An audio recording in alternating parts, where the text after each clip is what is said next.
कुछ political party और कुछ लोगों का एक दबदबा था। उन्होंने एक तरफ पाकिस्तान में भी और भारत में भी बेहिसाब संपत्तियां बनाई थी, बेहिसाब जमीनें, दौलत, वो एक तरह से सामंत थे।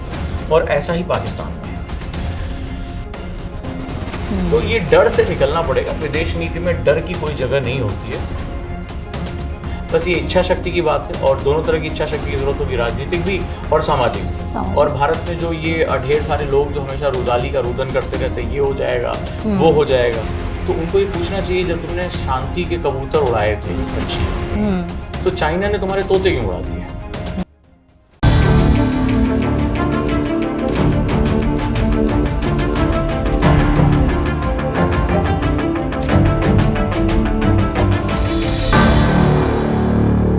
नमस्कार दोस्तों, आप सभी लोगों का व्यू पॉइंट में स्वागत है। मैं इंदु आड़ा और हमारे साथ है हमेशा के तरह ओजांग IAS अकेडमी के MD ओजांग सर। सर आपका बहुत बहुत स्वागत है। आप सभी का बहुत बहुत धन्यवाद। सर आज हम जिस मुद्दे पर बात करने वाले हैं वो हम देशवासियों के लिए बहुत ही संवेदनशील मुद्दा है और वो मुद्दा है POK यानी कि पाक ऑक्यूपाइड कश्मीर। इस पर सुगबुगाहट जो है बहुत तेज हो गई। कब? जब इंडियन आर्मी के लेफ्टिनेंट जनरल उपेंद्र द्विवेदी ने ये कहा कि हमें सिर्फ सरकार के आदेश का इंतजार है, सरकार का एक इशारा मिले और वो कार्रवाई करने के लिए तैयार है। बिल्कुल सर, इससे पहले भी केंद्र सरकार ने भी बहुत खुले तौर पर ये बात कही है। अभी कुछ दिनों पहले ही हमारे डिफेंस मिनिस्टर राजनाथ सिंह जी ने भी ये कहा था कि धैर्य रखिए। जब POK पर जब सवाल पूछा गया था तो उन्होंने कहा था धैर्य रखिए, जो भारत का हिस्सा है वो भारत में ज़रूर शामिल होगा। सर ऐसे में सबसे पहले इसके बारे में तो बात करेंगे ही, लेकिन उस कहानी को जानना चाहते हैं कि कैसे वो कश्मीर का हिस्सा पाक अधिकृत हुआ।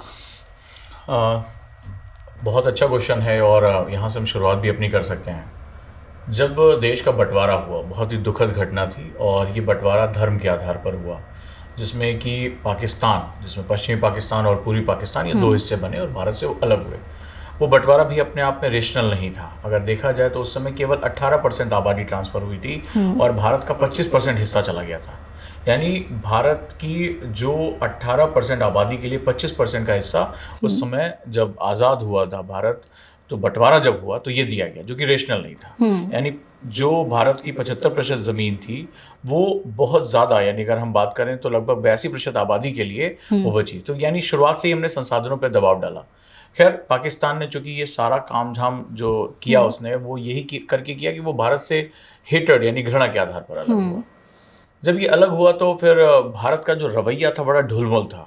भारत उन दिनों जो ये सो कॉल्ड की कंफ्यूजिंग उसका कैरेक्टर था, वेस्टर्न से लेके सेकुलरिज्म वर्ड को भारत में वो लागू करने की कोशिश कर रहे थे। तो सेकुलरिज्म वर्ड का जो मतलब होता है वो बेसिकली जो ब्रिटिश सेगमेंट है वेस्टर्न, वो अलग होता है। वो उसको धर्मनिरपेक्षता कहते हैं। एक्चुअली में भारत में पंथ होता है, पंथ निरपेक्षता, यानी कि आपकी पूजा पद्धति मेरी पूजा पद्धति अलग है और राज्य का कोई जो है वो पंथ नहीं होगा। तो बड़ा कंफ्यूजिंग सा माहौल था और इसी कंफ्यूजिंग माहौल में जो चीज़ें हो रही थी उसका जो है वो पाकिस्तान ने फ़ायदा उठाया और भारत में कश्मीर के विलय को लेकर देरी हो रही थी। और इसके पीछे बहुत सी अलग अलग बातें हैं, अलग अलग थ्योरीज़ हैं कि वो देरी जानबूझकर की जा रही थी या जो है वो बहुत कन्फ्यूज़न हो रहा था उस समय नेहरू की पॉलिसी का। अभी आपने देखा कि नेहरू की पॉलिसीज़ को लेकर जो है वो काफ़ी ज़्यादा डिबेट हुई है और उनके ऊपर बड़े आरोप भी लगे हैं कि ये समस्या उनकी दी हुई है। खैर, और वहाँ पर कबीलों के थ्रू उसने आक्रमण करना शुरू किया। भारत चाहता तो बड़े आराम से इसका जवाब दे सकता था, लेकिन जब हम आज़ाद हुए तो हमारे साथ एक बड़ी गड़बड़ हो गई। उस समय के नेताओं के साथ, खासतौर पे जो पहले प्रधानमंत्री बने और जो हमारे और भी लीडर्स थे, वो उनके सर पे एडलिज्म यानी कि आदर्श राजनीति का बोझ चढ़ गया। और जबकि वर्ड की कूटनीति में ना आदर्श राजनीतियाँ बहुत देर तक नहीं टिक पाती। तो नतीजा हुआ कि उस समय नेहरू जी को विश्व बॉडीज, शांति और इन सब का दूत कहा जाने लगा और लार्जर देन लाइफ उन्होंने अपनी इमेज बना ली। तो किसी देश का जो मसला होता है वो जब तक वो खुद नहीं सुलझा सकता तब तक दुनिया उसकी नहीं सुनती है।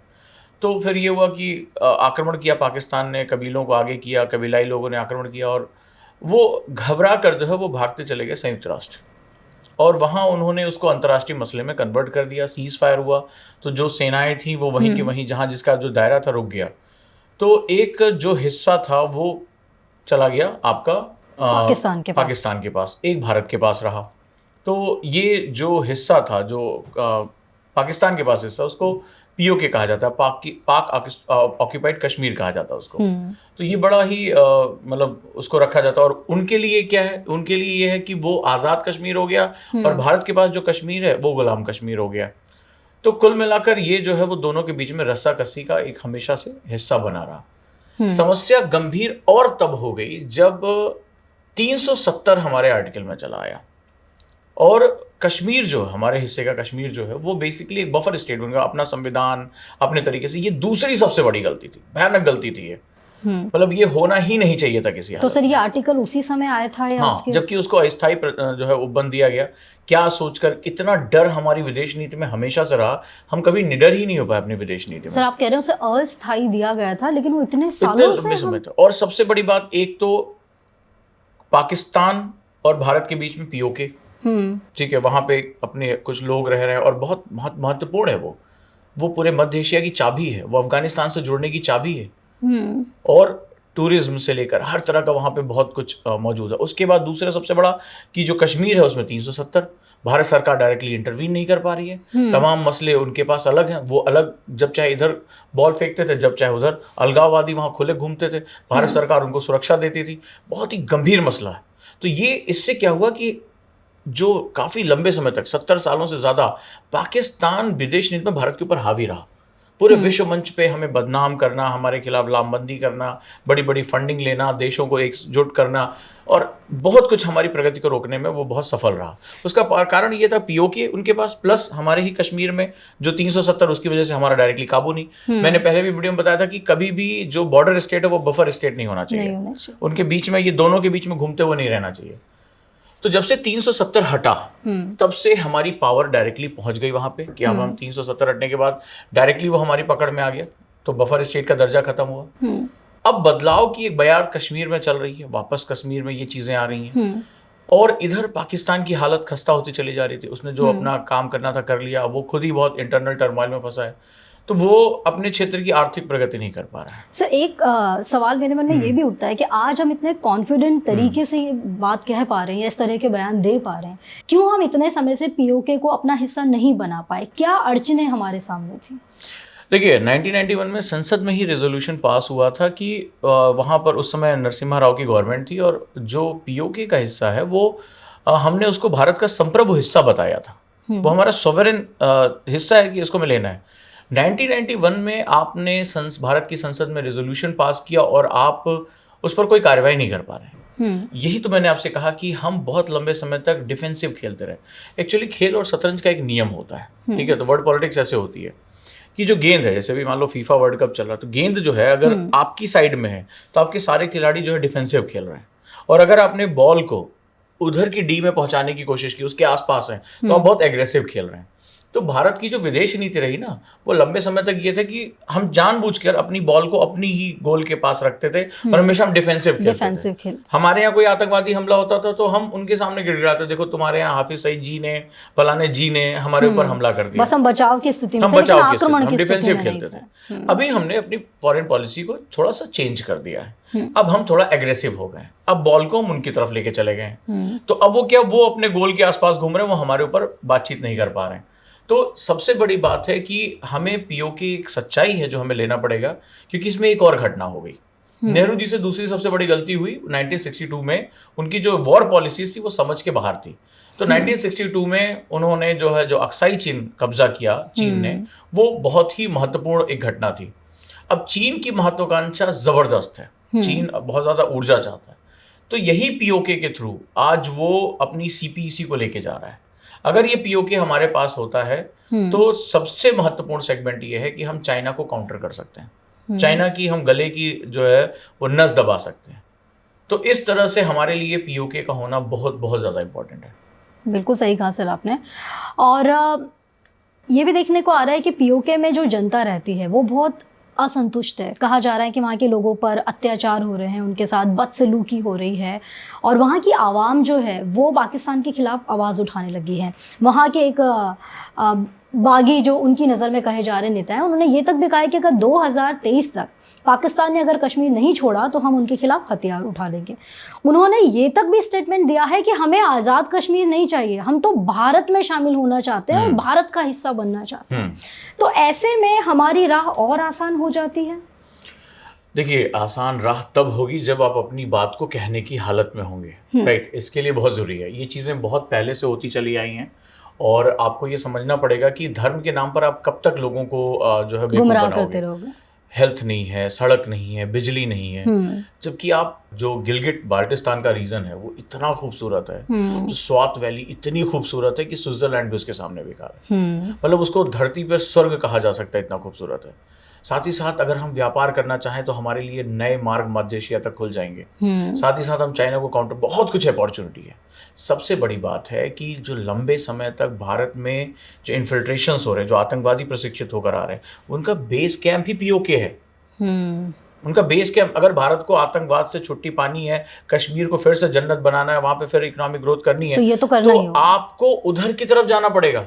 उनको गिलगिट बाल्टिस्तान के किनारे ले जाके रोकना पड़ेगा, तब जाकर आप इस पूरे एरिया को सेव कर पाएंगे। अगर आप ये सोच रहे हैं कि आप कश्मीर के इलाकों में, आप सोपियां सोपोर के इलाकों में जाकर आप कर लें, तो देखिए हमारे डेली कितने जवान शहीद हो रहे हैं, डेली इन्फिल्ट्रेशन की घटनाएं आ रही हैं, वहाँ पर जनरल लोगों की हत्याएं हो रही हैं। ये बनता रहेगा क्योंकि अभी जो गेंद है ना वो आपके साइड में है, तो आपको डिफेंसिव होना पड़ेगा। जिस दिन आपने ये हिस्सा ले लिया उस दिन आप उधर पहुंच जाएंगे। तो भारत लंबे समय से बहुत ही अपनी फॉरेन पॉलिसी में बहुत डरा हुआ देश रहा है। मुझे कहने में कोई शर्म नहीं है कि भारत हमेशा से एक बहुत डिफेंसिव खेलने वाला देश रहा है, जबकि अगर हमें बहुत से मामलों में बहुत ऑफेंसिव खेलना चाहिए था, बहुत हमें आगे बढ़कर जो है अटैक करना चाहिए था। बलूचिस्तान के मुद्दे पे हमें जो है वो बहुत अटैक इस पे करना चाहिए था, हमें बलूचिस्तान के मुद्दे को हमेशा गर्म करके रखना चाहिए था। बलूचिस्तान भी पाकिस्तान से अलग हो सकता था, लेकिन पूर्व प्रधानमंत्री मनमोहन सिंह जी 1991 में जाके शर्म अल शेख में इसको एक्सेप्ट कर लिया कि भारत बलूचिस्तान में अपना इंटरेस्ट दिखा रहा है। पूरे दुनिया में भारत की थू थू हुई। तो कूटनीति और विदेश नीति का अंतर हमें समझना पड़ेगा। इसी तरह जब यहाँ पर असंतोष और है, वहाँ के लोगों का जीवन स्तर बहुत बुरा है। आज 370 हटने के बाद आप कश्मीर में पर्यटक बढ़ रहा है, टूरिज्म बढ़ रहा है, फिल्मों की शूटिंग हो रही है, लोगों को रोजगार मिल रहा है, तो लोगों के अंदर ये खबरें क्या वो बॉर्डर के पार नहीं पहुंचती होंगी? बिल्कुल पहुंच रही, और वो लोग कंपैरिजन कर रहे हैं कि हमारे ही बगल में इतना कुछ अच्छा हो रहा है और इधर क्या हो रहा है। पाकिस्तान में जो हालत है वो बहुत खराब है। वहां पे जितने भी उस समय जो पाकिस्तान के जो लीडर्स हैं वो बेसिकली जमींदार हैं, सामंत हैं। वो वहां कोई डेमोक्रेसी नहीं है। तो उनके जिसके पास सत्ता आती, चाहे वो लोकतंत्र के रूप में है, चाहे वो सेना के रूप में है, उसका एक ही काम होता है, वो अपने परिवार को भर लेता है। उनके पास बेहिसाब जमीनें हैं, वो एक तरह से जमींदार हैं। और उन्होंने वहां की जनता को धर्म के नाम पर, भारत विरोध के नाम पर ऐसा बेवकूफ बना रखा है कि वो उसी नशे में जी रहे हैं। अब यहाँ जो सवाल है कि जो पीओके के लोग हैं वो समझ रहे हैं कि अब इस्लामाबाद उनकी कोई मदद नहीं कर पाएगा क्योंकि वो खुद भूख प्यास से परेशान है। इधर अब नजर आ रहा है, पहले 370 था तो वहां पे जो है वो ऐसा लगता था यहाँ भी वही हालत है, लेकिन अब जब वो मुख्य धारा में लौट आया है, वहां पे बहुत से बदलाव हो रहे हैं, इंफ्रास्ट्रक्चर प्रोजेक्ट, तो उनको समझ में आ रहा है हमसे थोड़ी दूरी पे जो है वो बहुत परिवर्तन हो रहे हैं, जीवन जीने के जो है वो साधन मिल रहे हैं, लाइफ वहां बहुत अच्छी हो रही है। तो ऑब्वियस सी बात है कि भूखे पेट आप कब तक जो है वो इसको चलाते रहोगे, तो ये बड़ा जरूरी होता है। और इसीलिए वो इस कंपैरिजन को देख रहे हैं कि किस तरीके से अब जम्मू कश्मीर विकसित हो रहा है, और शायद इसी वजह से वो इतनी बड़ी बात कह पा रहे हैं कि हमें आज़ाद भी नहीं होना है, हमें तो बल्कि भारत का हिस्सा बनना है। मतलब हमें आज़ाद कश्मीर नहीं चाहिए, हमें तो भारत का हिस्सा बनना है। साथ ही हमारे डिफेंस मिनिस्टर राजनाथ सिंह ने कुछ समय पहले ये भी स्टेटमेंट दिया था कि हमें जम्मू कश्मीर को विकसित करना है, उसके विकास पर ध्यान देना है, और ये विकास की यात्रा तब तक पूरी नहीं होती जब तक कि ये विकास गिलगिट और बाल्टिस्तान तक नहीं पहुंच जाता। ऐसे में कहें कि डायरेक्ट इनडायरेक्ट उन्होंने कुछ चीज़ों को कह दिया है, ये तभी पॉसिबल है जब वो भारत का हिस्सा होगा। तो ऐसे में क्या ये मान लिया जाए कि आने वाले समय में पीओके का पता बदलने वाला है? कह सकते हैं, क्योंकि जो प्रेजेंट पार्टी रूलिंग है इस समय, उसकी एक बड़ी खास बात है कि उसके मैनिफेस्टो में जो रहा है वो उसने किया है। ठीक है, ये बड़ी मज़ेदार बात है। तो इसलिए भरोसा किया जा सकता है कि प्रेजेंट गवर्नमेंट के मैनिफेस्टो में पीओके को भी हासिल करना एक रहा है। तो डेफिनेटली वो कुछ ना कुछ जुगत जो भिड़ा रहे होंगे। दूसरा जो सबसे इंपॉर्टेंट सेगमेंट है, हमें उस नॉन अलाइन मूवमेंट और अतीत की छाया से निकलना पड़ेगा, लेकिन ये इतना आसान नहीं है। कारण ये है कि भारत में ही ढेर सारे ऐसे लोग हैं जो हमेशा एक डर के माहौल में रहते हैं या डर का माहौल पैदा करना चाहते हैं कि पाकिस्तान न्यूक्लियर स्टेट है, पाकिस्तान ये कर देगा, पाकिस्तान वो कर देगा, जान माल का नुकसान होगा, और वो फिर उस यथास्थिति को बनाए रखना चाहते हैं। एक्चुअली पूरा गेम ये है कि 370 से पहले भारत में भी कुछ पॉलिटिकल पार्टी और कुछ लोगों का एक दबदबा था। उन्होंने एक तरह पाकिस्तान में भी और भारत में भी बेहिसाब संपत्तियां बनाई थी, बेहिसाब जमीनें, दौलत, वो एक तरह से सामंत थे, और ऐसा ही पाकिस्तान में है। तो ये यथास्थिति बने रहने में इनको बड़ा फायदा है। ठीक है, ये हमेशा चाहते हैं कि दोनों में ऐसे ही रहे, और इनको बड़ा फायदा, क्योंकि इनकी जमीनें, इनकी दौलत, ये कभी स्क्रूटनी में नहीं आएगा, और बेपनाह हिस्सा है, बेपनाह। ये कहते हैं कि फलाना व्यक्ति को मदरसे में शिक्षा मिलनी चाहिए, केवल धर्म की शिक्षा मिल। इनकी औलादें लंदन में पढ़ती हैं, इनकी औलादें लंदन में रहती हैं, वो बड़ी विलासिता की जिंदगी जीते हैं, वो पर्दा नहीं करते हैं। ये सारा चीज जो भी है वो यहाँ के लोगों के लिए है। तो निश्चित रूप से पीओके हमें हासिल करने का प्रयास करना चाहिए, और इसके लिए हमें एक मत होना होगा। विदेश नीति में जो डर होता है हमें उसको निकालना पड़ेगा। जैसा पहला डर हमने निकाला कि अगर सर्जिकल स्ट्राइक हो गया तो क्या होगा, परमाणु, तो कुछ नहीं। आज आप जानते, एक नहीं दो हमने सर्जिकल स्ट्राइक किया, एयर स्ट्राइक किया, क्या बिगाड़ लिया? किसी ने कुछ नहीं बिगाड़ा, क्योंकि वो भीख मांगने की हालत में पहुंचा है। अगर वो आज पीओके लेने चलेगा, भारत को अच्छी कूटनीति बनानी चाहिए, बाल्टिस्तान में एग्रेसिव मूवमेंट शुरू कर देने चाहिए। अगर तुम पीओके लेने आओगे, बाल्टिस्तान निकल जाएगा। तो जब शत्रु दोनों फ्रंट पे लड़ रहा होता है एक साथ, तो उसके लिए कुछ नहीं बचता है। तो यहाँ पर जो है बहुत गोल्डन चांस है, और भारत अपनी विदेश नीति में बड़ा मुखर हो रहा है, और ये दुनिया जो है वो मल्टीपोलर हो रही है। दुनिया को भारत की ज़रूरत है। इस समय भारत जो कहेगा वो उसको मिल जाएगा, और अगर वो ऐसा पा लेता है तो सबसे बड़ा फायदा उसको होगा, और वो ये होगा कि जो इन्फिल्ट्रेशन हो रहा है, जो आतंकवादियों के बेस कैंप हैं, उसको पहली बार भारत की बाउंड्री में प्रवेश करने से वो रोक पाएगा, नंबर 1। दूसरा सबसे बड़ा जो फायदा होगा भारत को, वो किसी न किसी रूप में चीन का जो दबदबा है उसको रोकने में, उसको रोकने में, एनर्जी सिक्योरिटी को। और अब जो आज चीन पाकिस्तान को अपनी गोद में बिठा के बैठा है, चीन को समझ में आ जाएगा कि अपनी एनर्जी सिक्योरिटी के लिए किसी न किसी रूप में अब आपको भारत को बात करनी पड़ेगी। तीसरा एक सबसे बड़ा मुद्दा है, पीओके मिलने से जो आज हालात हैं, जो पाइपलाइंस हैं जिनके थ्रू आज हम मध्य एशिया से, जो रशिया है, तुर्कमेनिस्तान है, इन सब से हम directly gas pipeline, energy pipeline ला सकते हैं। भारत की बहुत बड़ी ऊर्जा जरूरतें पूरी हो सकती हैं। कश्मीर जो है वो इकोनॉमी का बेस डेवलप हो सकता है। और अगर हम इस बात को समझ पाते हैं, इसको कर पाते हैं, तो हर हालत में हमें पीओके लेना चाहिए। बस ये इच्छा शक्ति की बात है, और दोनों तरह की इच्छा शक्ति की जरूरत होगी, राजनीतिक भी और सामाजिक भी। और भारत में जो ये ढेर सारे लोग जो हमेशा रुदाली का रुदन करते रहते हैं, ये हो जाएगा, वो हो जाएगा, तो उनको ये पूछना चाहिए, जब तुमने शांति के कबूतर उड़ाए थे पंचशील में, तो चाइना ने तुम्हारे तोते क्यों उड़ा दिए? ठीक है, तुमने तो कबूतर उड़ाए थे, और तुम्हें जो है वो गिफ्ट क्या दे दिया? अक्साई चीन का हिस्सा लेके चला गया। तो ये डर से निकलना पड़ेगा। विदेश नीति में डर की कोई जगह नहीं होती है। और अगर भारत विश्व गुरु बनने का दम्भ रखता है, बातें हो रही हैं, तो विश्व गुरु मतलब होगा कि जहां पर ताकतवर की जो है बात वो सुनी जाती है पूरी दुनिया में, जिसकी लाठी उसकी भैंस, यही चलता है वहाँ हिसाब किताब।